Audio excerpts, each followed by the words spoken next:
The FedLife podcast is presented by Serving Those Who Serve, a fiduciary, fee-based financial planning firm serving federal government employees and retirees all over the country. This podcast is for informational purposes only and is not intended to be taken as financial advice. All listeners should consult their personal advisors before taking any action. The opinions expressed by our hosts are their own and do not reflect the views, policies, or position of Raymond James.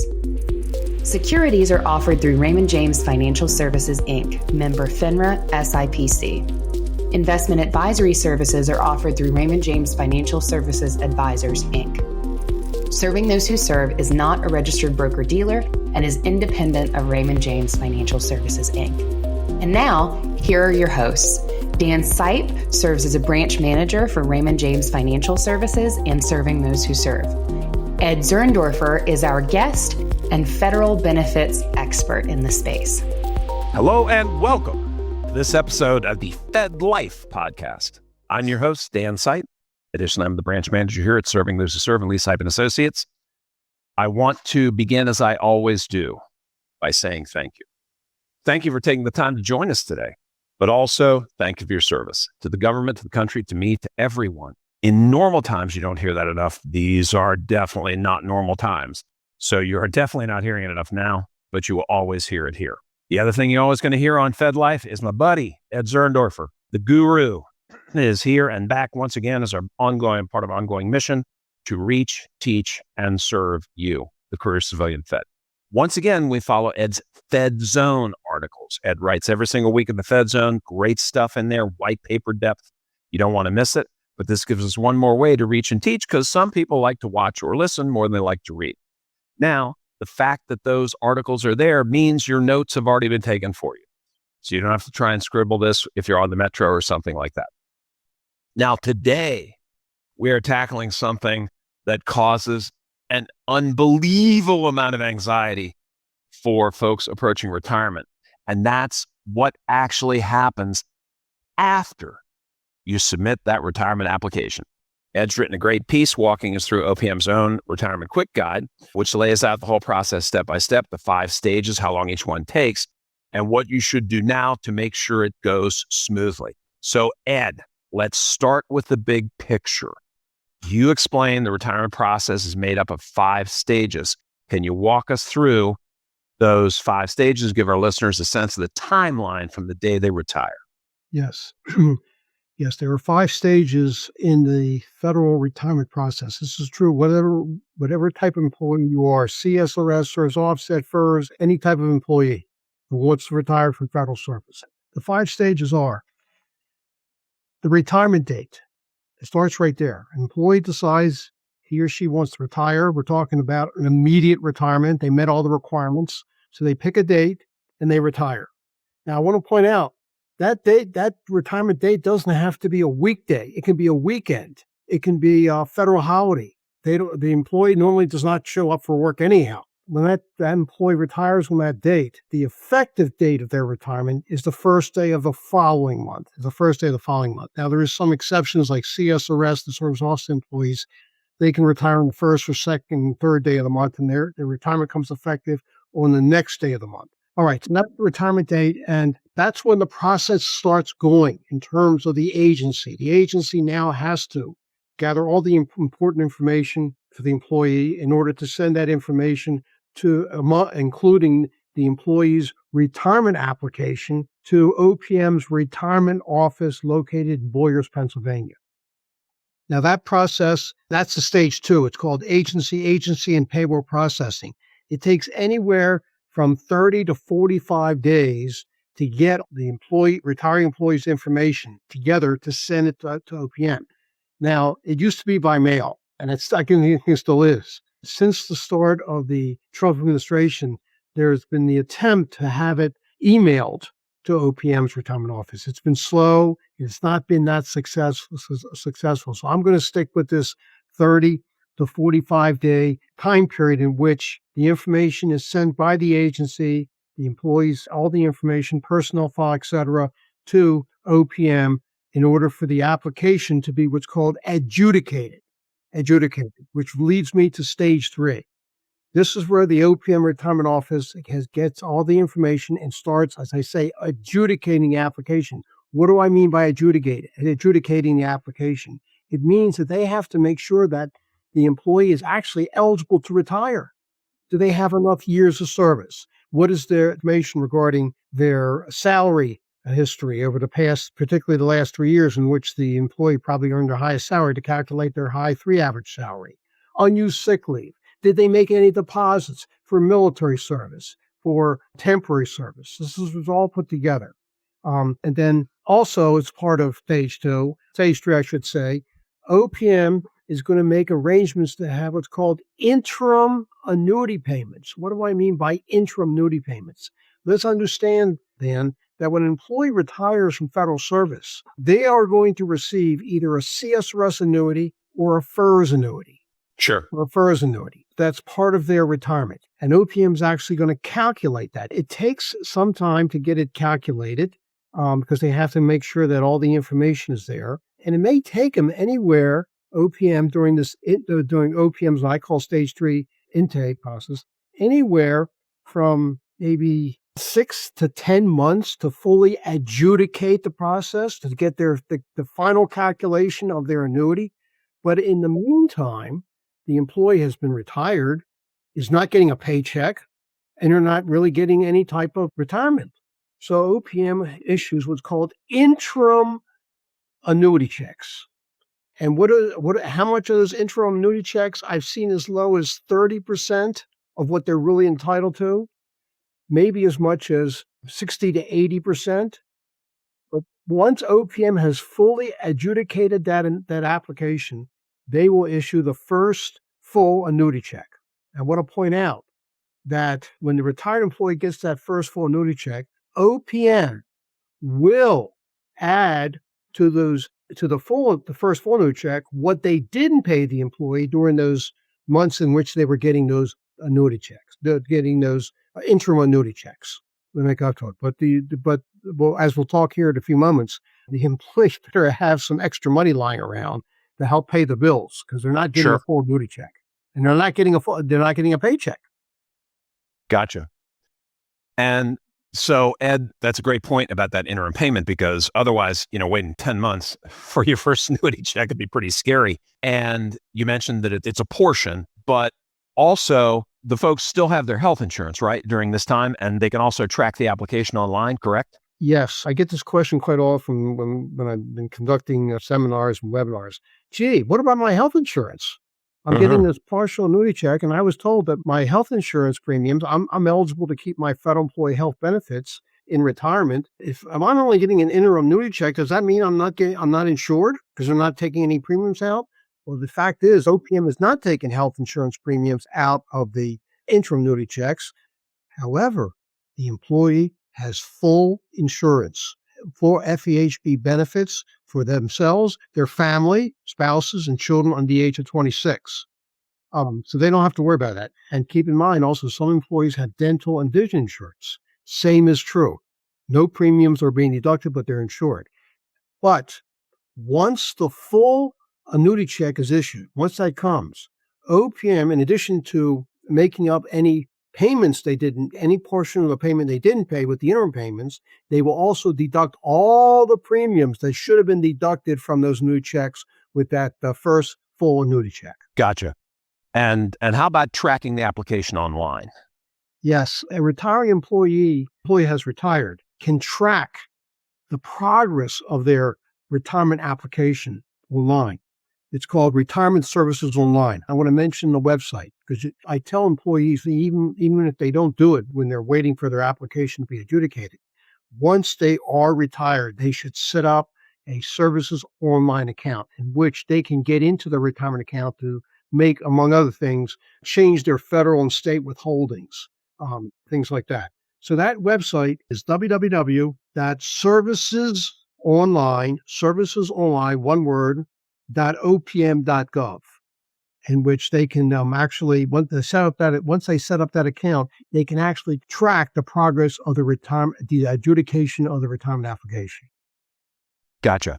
And folks, don't forget, head over to the Fed Zone, grab this article, because then you'll have all of that in print to follow as well. So you don't have to come back to this and try and listen and jot it down. So Ed, this is the part I really want our listeners to hear and pay attention to. You lay out 4 tasks that retiring employees should do before they retire to make this whole process as smooth as possible. So this is the Zerndorfer cheat sheet for getting it to go as good as it can. Can you walk us through those tasks?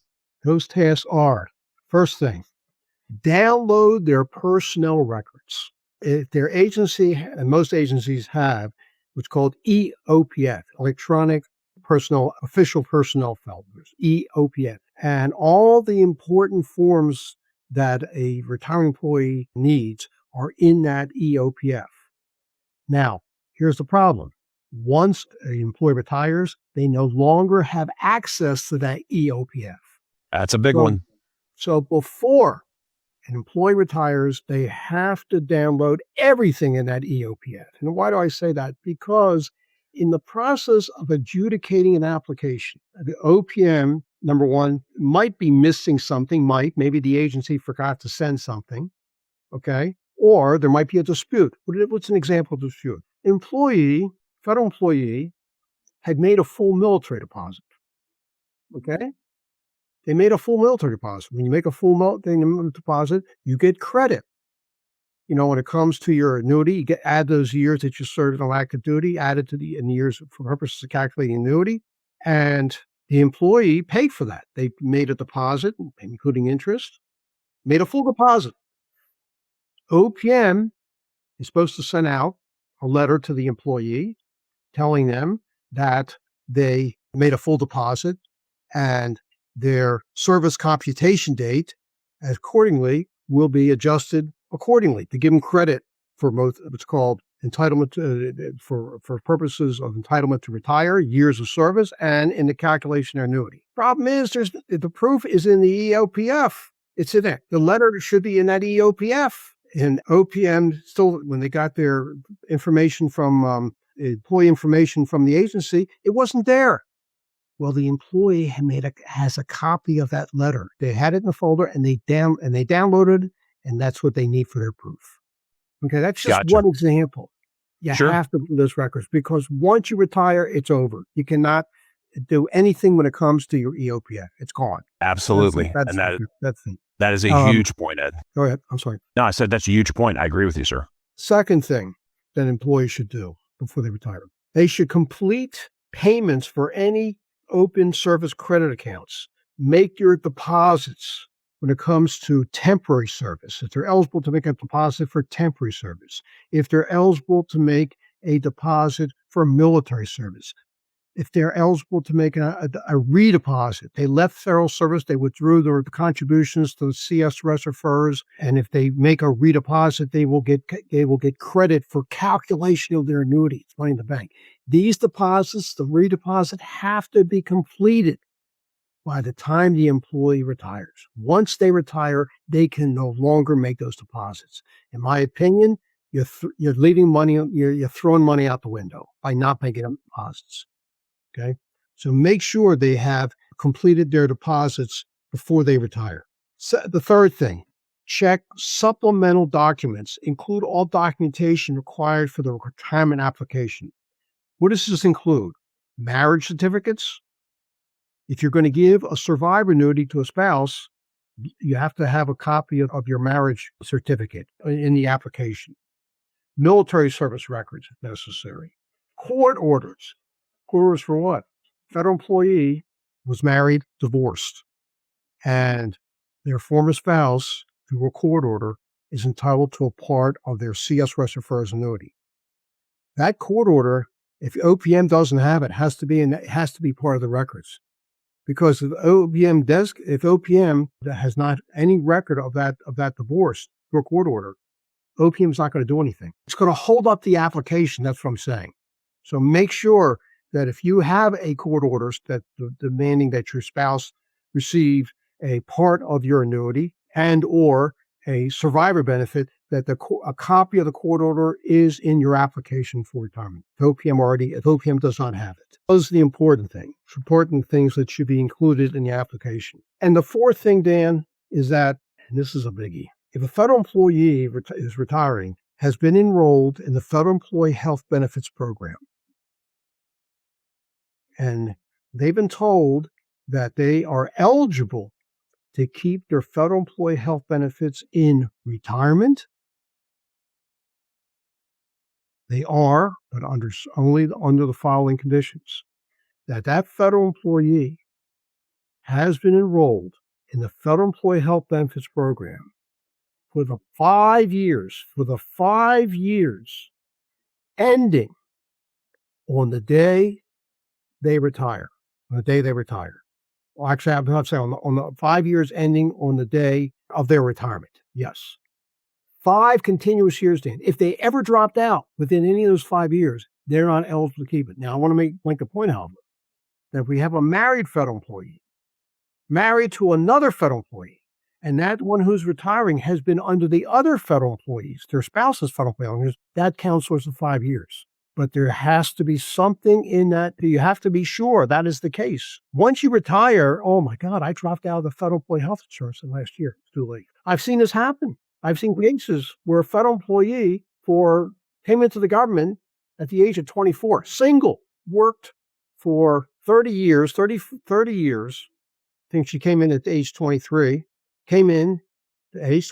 worked 30 years, single, had single coverage. At age 53, she gets married to a lawyer who works at a private firm. The lawyer convinced them, oh, I have better insurance than you have. My firm pays the whole thing. And she dropped out of it. She dropped out. Ouch. Well, guess what happened after 1 year, Dan? They divorced. She's still in federal service. She's turning 55. She was under the old system. She wants to retire. Oh, she can retire. No health insurance. Why? Because she dropped out for 1 year. Yeah, she got to get back in and stay for 5 years. And then she has to work another 5 years if she wants to keep her health insurance. So these little things you need to remember. Federal employees are encouraged to take the time attending any type of retirement seminar, webinar to learn all the rules here in terms of what needs to be done before you're eligible to retire. Cannot emphasize that enough. Couldn't agree with you more. That's a great plug. That's why we do webinars, so people can do that. So let's stay on this vein with the FEHB program. So let's say somebody confirms they are able and they continue it into retirement. How's it going to behave? Is it going to be different? And how does Medicare fit into that picture for retirees who reach age 65? Yes. The Federal Employee Health Benefits Program is just a gem, one of the gems of the federal retirement. If you're a federal employee, when you are an employee, you come into the government and you're eligible to enroll in the Federal Employee Health Benefits Program, you got your choice of hundreds and hundreds of different types of health plans, different types. You have coverage for yourself, if you're married, coverage for you and your spouse. You have children, any number of children, as long as they're under age 26. You can change your plan from year to year, and you're paying on average 25 to 28% of the premiums. You can change your plan from 1 year to the next. The federal government's paying the other 72 to 75%. Now, Dan, what I just told you is the cake. I want to put some icing on the cake. The icing on the cake is you can keep this benefit. Everything I just said continues in retirement, in which the government pays 72 to 75% of the premiums as an annuitant. You're getting a CSS annuity or FERS annuity, and the premiums were being deducted from your annuity. Keep your family members on the plan, spouses, children under the age of 26. Nothing changes. This is a gem, I say, because when you work in private industry, and I know you work in private industry, are you going to be able to keep your health insurance in retirement? Your company going to pay for your premiums? That is not in the program. No, it's not in the program. You're not alone. You're not alone. Yeah. So that's why, folks, you're probably going to be seeing me real old and still working. Yes. So this is a real benefit of being able to retire from the federal government, being retired from the federal government. Now, Under current rules, when a federal employee or retiree turns age 65, they're eligible to enroll in Medicare. There are different parts of Medicare. The original Medicare, Medicare Part A, that's the hospital insurance. Medicare Part B, the medical insurance. That's called the original Medicare. Medicare Part A is free. There's no cost for that. Medicare Part B, the medical insurance, is not free. You have to pay a monthly premium for that, normally deducted from one's Social Security check. That's how most people pay for it. Now, I want to say right now that under current rules, OPM does not require enrollment in Medicare. You do not have to enroll in Medicare. Most retirees will sign up for Medicare Part A because it's free. The premium will be paid to the payroll tax. But a lot of federal retirees had this problem with Medicare Part B. They think, well, it's not worth it. I have my federal employee health insurance. Okay? I'm overinsured. Well, I don't have much time to talk about it. We have a dedicated webinar each month talking about the coordination between FEHB and Medicare. And if anybody listening has not attended, we have it every month. Part of our webinar series is titled FEHB, Medicare, and TRICARE, and how they all work together. Anyhow, we definitely encourage enrolling in Medicare because Medicare, when you turn 65 and you're retired, will be your primary payer of your hospital and medical hospital and doctor bills, and FEHB will be the secondary thing. There's no overinsurance here. I mean, I can say for a fact myself. I mean, I'm a federal retiree, Dan, and I brag about this. I say this for a fact that in 10 and a half years I've enrolled in Medicare. I have my FEHB. I haven't paid a cent to anybody. No hospital, no doctor, anything. Everything's been 100%. Same for my wife. It's not overinsurance. And the Postal Service, by the way, which used to be under the federal health insurance program, got their own health insurance program, started in 2025. They do require postal retirees to enroll in Medicare. I can see a day it's going to happen that in the federal. The way costs are going up, federal retirees also join. But that's the subject in itself. So that's gotcha. The health benefits is a definite plus for federal retirees. Absolutely. Now, how about federal employee group life insurance? What do retiring employees need to know there? Well, those federal employees retiring who had been enrolled in the Federal Employee Group Life Insurance Program, FEGLI. It's a group life insurance program. They are eligible to keep FEGLI in retirement under the following conditions. They have been enrolled in the FEGLI program for all of the last 5 years of their federal service. They cannot drop out. Now, FEGLI, as I say, is a group life insurance program, and it gets expensive when you get into retirement. But if a federal employee needs life insurance in retirement, and that's the only thing they can have because they cannot qualify for individual life insurance, maybe not insurable. This may be their only choice. We really talk about when it comes to FEGLI is that if you're still working, you're in your 40s and 50s, and you need life insurance for the future, maybe look in the private market, individual life insurance, usually term, you might do better, especially if you're in good health. If you're not in good health, or you have not, and this is something you have to do before you retire, and you're not insurable, you couldn't get life insurance, you can convert your FEGLI group term life into an individual whole life policy. And information about that is with the office. You can get that with the Office of FEGLI. Gotcha. And our last benefit category, we'll take this on a short version and high level because, folks, Ed has an article coming on this dedicated and a podcast that'll be right after this one. The last benefit category is survivor benefits. So, the retiree's monthly annuity check can be reduced to pay for those. So give us the short version, and then we'll dive into it deep on your next article. Before I give you the short version, Dan, I want to say this. In my 27 years, I've been doing seminars, now webinars over the country. I am shocked how little that federal employees know about survivor benefits. It's shocking. And their eyes are wide open when I tell them, yeah, you got survivor benefits. When you pass away, as an employee or a retiree, you can give survivor benefits to your family. Okay.